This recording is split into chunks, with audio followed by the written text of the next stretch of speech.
This is Optimal Living Daily, episode 1880, 7 Steps to Crush Your Goals by Adi Redzic of adiredzic.com, and I'm Justin Malik. Welcome to Optimal Living Daily, or the OLD podcast, where I read to you from some of the best blogs I can find and get permission from, and sometimes books covering personal development or self-help, minimalism, productivity, anything that I think can help you live your life more meaningfully. Is that a word, meaningfully? And with that, let's get right to it and start optimizing your life. 7 Steps to Crush Your Goals by Adi Redzic of adiredzic.com. It's already end of January, and statistics show that 80% of our New Year's resolutions fail by now. Are you one of those people? Are you achieving your resolutions? And more importantly, what does it take to crush them? Let's talk about weight loss. You resolve to lose weight this year, but then you miraculously find yourself in the ice cream aisle of your local grocery store, and you're stuck. But only this one time, you're thinking, 1 pint of ice cream won't kill me. You're negotiating with yourself. You're also summoning all of your willpower. Even if you don't walk out with a tub of ice cream, which isn't likely, you will have exhausted yourself through this unnecessary ordeal. Or let's look at another very common resolution, hitting the gym. You spend hours motivating yourself to go. It's good for me. And eventually you do go for the first few weeks. Then life happens. We know the rest of this story. We've all been there. The problem with resolutions is that they're overused. As such, subconsciously, most of us expect our resolutions to fail. Therefore, resolutions are no more than a collection of wishes.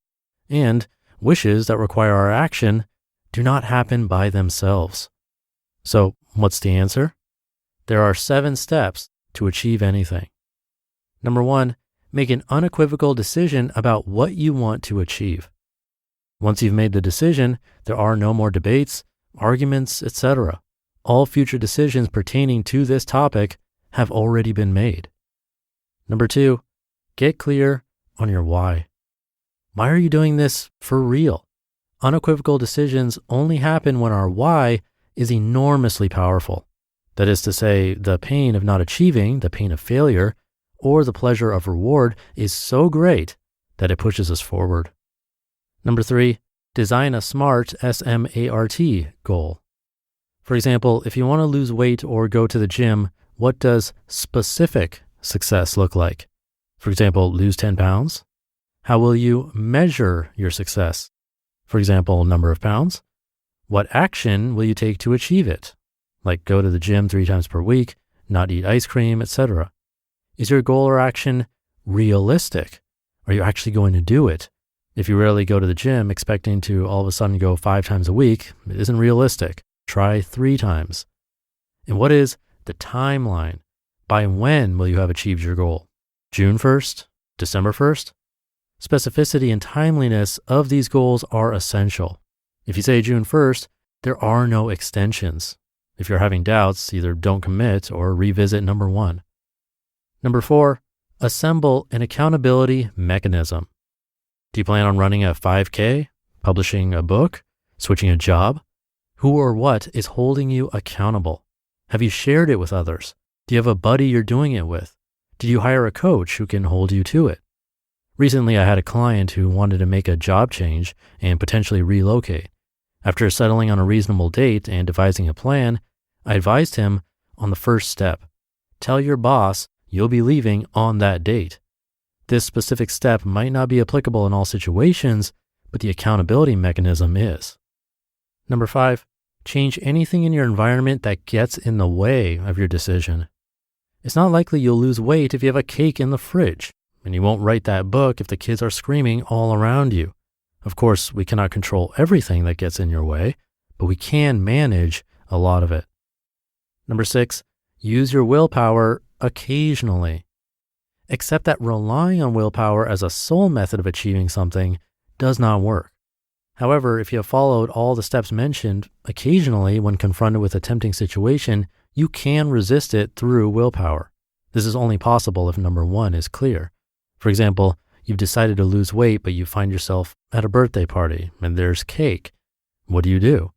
Well, if your unequivocal decision, number 1, is actually resolute, you summon some willpower and walk away. And number 7, forgive yourself and persist. You're not perfect. Shit will happen. You'll get sick, have an important trip to take, or something else might get in the way.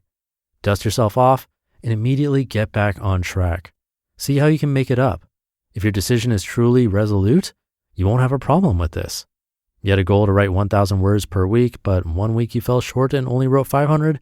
Well, write 2,500 the following week. If you're having a hard time with getting back to it, recall your why and revisit your decision. There's a catch though. Forgiveness is only possible if you get right back to it.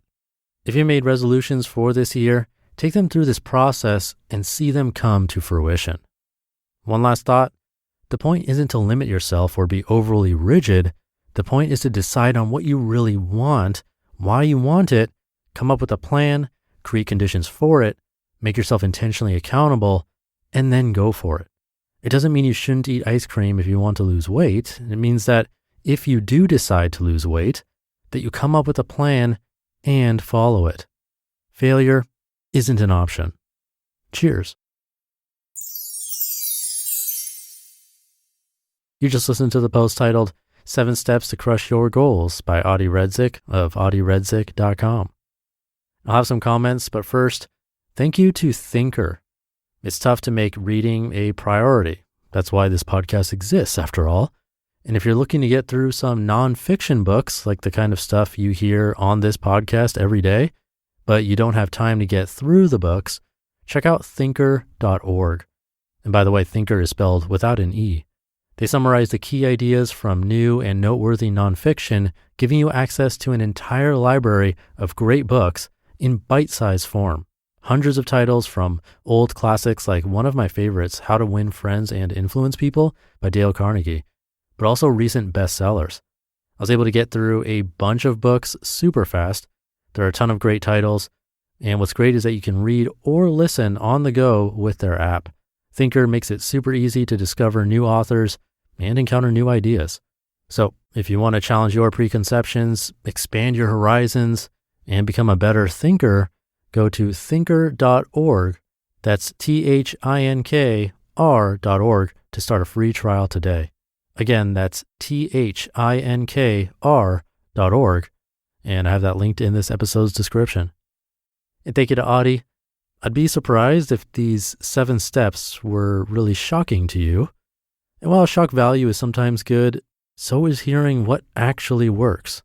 Kind of reminds me of Dale Carnegie's How to Win Friends and Influence People. They're not shocking. These tips work, but I think the problem is that, like resolutions, which have become overused, as he said in this post, sometimes the tips that we know work are easy to dismiss because they take work to work, like virtually everything in life. At the same time, that doesn't mean trying all of these at once. He did have them in order, but that's an easy way to get overwhelmed if you try to do everything, because you'll probably do nothing. Instead, just pick one, the one that makes the most sense to you, seems easiest, or jumped out at you, whatever that is. Try that, and if it doesn't work, there are 6 more to try. I'd probably go in order on this one if possible, but if not, again, just pick the one that stood out most. We have to keep trying, otherwise we'll get nowhere.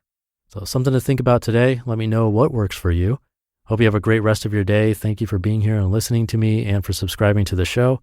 And I'll be back tomorrow where your optimal life awaits.